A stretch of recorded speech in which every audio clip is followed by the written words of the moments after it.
అందరికీ నమస్కారం. నా పేరు దగ్గుబాటి ప్రసాద్. నేను అనంతపురం అర్బన్ నియోజకవర్గానికి సంబంధించిన ఎమ్మెల్యేని. జూనియర్ ఎన్టీఆర్ని దుర్భాషలాడుతూ నేను తిట్టానని చెప్పేసి మీడియా మిత్రుడు నాకు వీడియో పెట్టడం జరిగింది. గత 10-15 రోజుల నుంచి అనంతపురం అర్బన్ రాజకీయాల్లో ఏం జరుగుతుందో అందరికీ తెలుసు. దాని కుట్రలో భాగంగానే ఈ వీడియో నన్ను గిట్టని వాళ్ళు, నాకు సరిపోని వాళ్ళు ఈ వీడియో పెట్టడం జరిగింది. నారా ఫ్యామిలీ అన్నా కానీ, నందమూరి ఫ్యామిలీ అన్నా కానీ చాలా అభిమానం. నేను చిన్నప్పటి నుంచి నందమూరి ఫ్యామిలీ అభిమానిగా పెరిగినోడిని. దీంట్లో ఎలాంటి వాస్తవాలు లేవు. ఖచ్చితంగా ఈ వీడియో కానీ, ఈ ఆడియో రికార్డు కానీ నాది కాదని చెప్పేసి తెలియజేసుకుంటాను.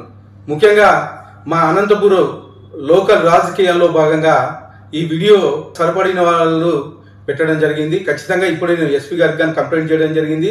దీని మీద గట్టి చర్యలు తీసుకోవాలని చెప్పేసి ఎస్పీ గారిని కోరడం జరిగింది. సదా ఎవరైనా ఎన్టీఆర్ అభిమానులు బాధపడి ఉంటే వాళ్ళని నా తరఫున నేను క్షమాపణలు అడుగుతున్నాను. దేనికంటే ఈ వీడియో నాకు సంబంధించి కాదు, నా పేరు ప్రస్తావించారు కాబట్టి నేను ఈ క్షమాపణ కోరడం జరుగుతుందని చెప్పేసి తెలియజేసుకుంటాను.